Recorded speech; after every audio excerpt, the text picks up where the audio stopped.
Assalamualaikum sahabat semuanya, berjumpa lagi bersama saya di channel Ruang Misteri. Kali ini saya mau berkisah tentang seorang pemuda yang hobi mancing, yang mengalami keanehan-keanehan yang menyeramkan. Bagaimana kisahnya? Yuk kita simak kisah tentang seorang pemancing. Pada suatu pagi yang berkabut, di sebuah desa kecil bernama Tanjung Hening, seorang pemancing bernama Arman bersiap-siap untuk memulai rutinitasnya di muara. Muara tersebut terkenal dengan keindahannya, namun juga dengan misteri yang menyelimutinya. Banyak cerita yang beredar tentang suara-suara aneh dan bayangan misterius yang sering muncul di sana. Arman adalah seorang pria yang gigih, meskipun penduduk desa lain menghindari muara saat kabut tebal menyelimuti. Arman justru merasa tertarik untuk mencari tahu apa yang sebenarnya terjadi. Pagi itu, dengan perlengkapan memancing di bahunya, ia melangkah menuju muara. Saat tiba di muara, kabut semakin tebal, suara air yang tenang terdengar menenangkan. Namun ada sesuatu yang membuat bulu kuduk Arman merinding. Ia memasang umpannya dan mulai memancing. Tidak lama kemudian, Arman mendengar suara bisikan. Awalnya, ia mengira itu hanya angin yang berhembus melalui pohon-pohon bakau. Namun suara itu semakin jelas. Arman terkejut dan berbalik. Namun tidak ada siapa-siapa. Ia menghela napas panjang dan mencoba menenangkan diri. Ia memutuskan untuk tetap fokus pada pancingannya. Namun, rasa penasaran menguasai dirinya. Dari mana suara itu berasal? Setelah beberapa saat, pancingan Arman tiba-tiba tersentak keras. Ia menarik dengan sekuat tenaga, berpikir bahwa ia menangkap ikan besar. Namun, yang muncul ke permukaan bukanlah ikan, melainkan sebuah benda yang terbungkus kain. Dengan hati-hati, Arman mengangkat benda tersebut dan membuka kainnya. Di dalamnya, ia menemukan sebuah kotak kayu yang sudah tua dan berkarat. Dengan tangan bergetar, ia membuka kotak tersebut dan menemukan sebuah buku catatan. Halaman-halamannya sudah kusam, tetapi tulisan di dalamnya masih bisa terbaca. Buku catatan itu milik seorang pemancing yang hilang secara misterius bertahun-tahun yang lalu, bernama Budi. Arman membaca catatan terakhir Budi yang mengungkapkan bahwa ia telah menemukan sesuatu yang berharga di muara.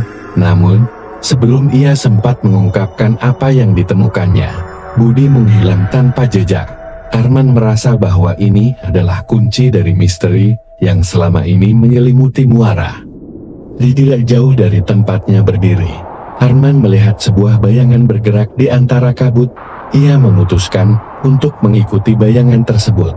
Semakin dalam ia masuk ke dalam kabut, semakin jelas bayangan itu terlihat, hingga akhirnya ia sampai di sebuah gua tersembunyi di balik rimbunan pohon bakau. Di dalam gua tersebut, Arman menemukan peninggalan-peninggalan kuno dan peti berisi harta karun. Namun, yang paling mengejutkan adalah sosok Budi yang tampak muda dan tidak berubah. Budi bercerita bahwa ia terjebak dalam dimensi waktu yang berbeda setelah menemukan harta karun tersebut. Harta itu memang berharga, tetapi juga terkutuk.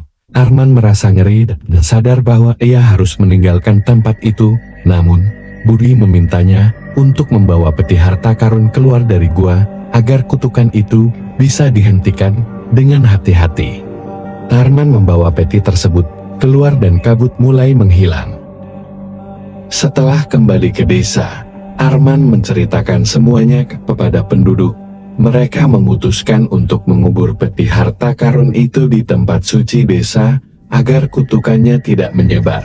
Sejak saat itu, muara kembali tenang dan bebas dari misteri. Namun, Arman tahu bahwa petualangan ini akan terus menghantuinya. Setiap kali ia memancing di muara, ia masih bisa mendengar bisikan samar yang mengingatkannya pada kejadian tersebut. Malam itu, setelah penduduk desa Tanjung Hening menguburkan peti harta karun di tempat suci, Arman tidak bisa tidur. Pikirannya dipenuhi oleh bayangan Budi dan suara-suara aneh yang ia dengar di muara. Meskipun harta karun itu telah dikubur, Arman merasa bahwa petualangannya belum selesai. Beberapa hari kemudian, Arman mendengar desas-desus dari penduduk desa tentang hal-hal aneh yang mulai terjadi di sekitar tempat suci. Pohon-pohon di sekitarnya mengering, dan beberapa hewan ternak ditemukan mati secara misterius. Penduduk desa mulai ketakutan dan menghindari tempat suci. Arman merasa bersalah dan memutuskan untuk kembali ke muara untuk mencari jawaban. Ia percaya bahwa ada sesuatu yang belum ia temukan. Dengan penuh tekad, ia pergi ke muara pada malam hari saat kabut mulai turun. Setibanya di muara, Arman merasakan ada sesuatu yang berbeda. Kabut yang biasanya tebal kini terasa lebih dingin dan berat. Ia mendengar bisikan yang lebih jelas dan mendalam. Bisikan itu memanggil namanya, bukan dengan nada mengancam, tetapi seolah-olah meminta pertolongan. Arman mengikuti suara itu ke dalam gua tempat ia menemukan Budi.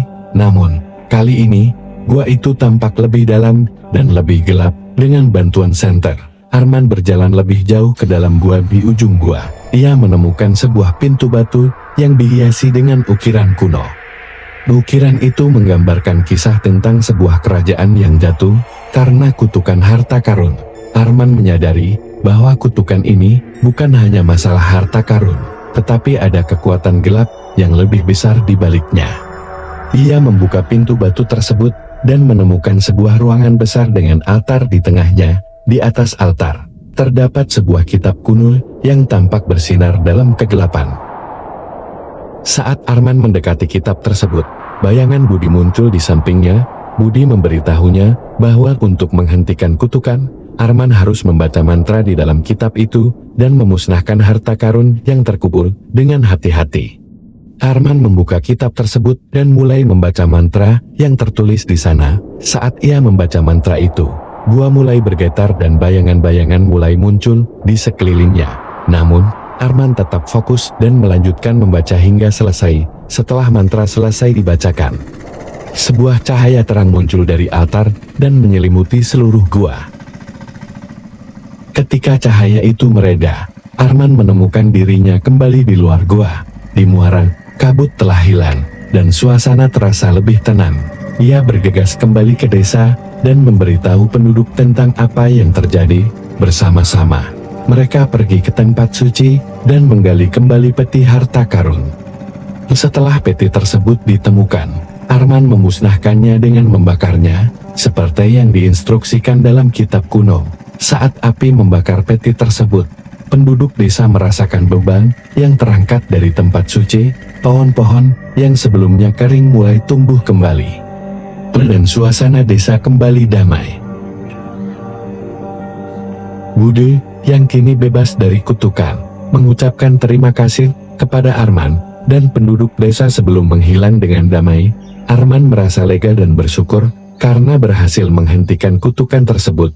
Sejak saat itu, Muara Tanjung Hening tidak lagi dikenal sebagai tempat yang penuh misteri. Namun, kisah Arman dan Budi tetap menjadi legenda yang diceritakan turun-temurun, mengingatkan semua orang tentang keberanian dan pengorbanan untuk melawan kegelapan yang tersembunyi. Begitulah kisah misteri tentang seorang pemancing yang mematahkan mitos Muara Angker. Terima kasih sudah menyimak. Jangan lupa subscribe, like, dan komen. Kau ngantel 3 rubul.